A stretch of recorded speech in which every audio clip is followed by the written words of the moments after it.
Kadagat, nakakuha sana kami ng malaki. Haroy, kayo nakabitas man. Kaya naputol yung ano ko. Naputol yung video ko kanina. Kasi nagmamadali din ako pag ano, kung mayroon pa ba, wala na eh. Tinanggalan lang ng paon. Wala na. Sayang yun. Pera na sana yun, naging bato pa. Sayang kadagat.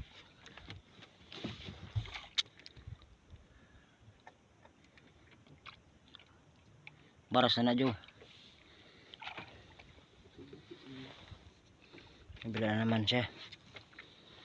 Sayang yung ano, bahol.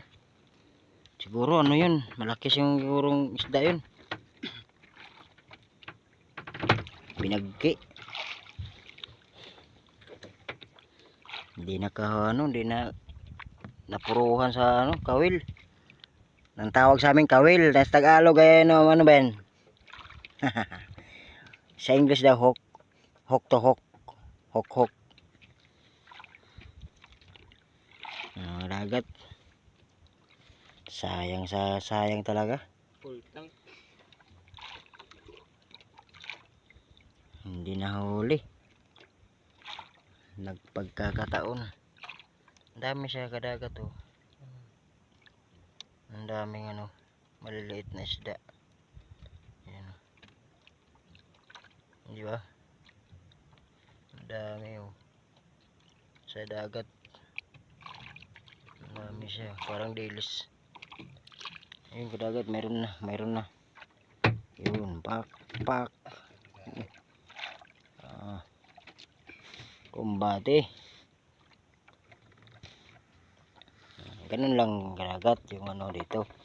Manguha ng mga matang baka, ganun lang. Mayroon pa kadagat, ayun oh. Yun. Oy, huwag ka mabili, pak.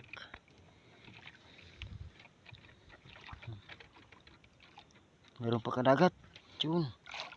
Nakita nyo? Oh. Buhay na buhay yan. Galing pa ng ilalim ng dagat yan. Oh. Biti. Kuha na. Kasaw-kasaw. Oh. Pak. Pak ganun. Mayroon pa kadagat. Yun oh.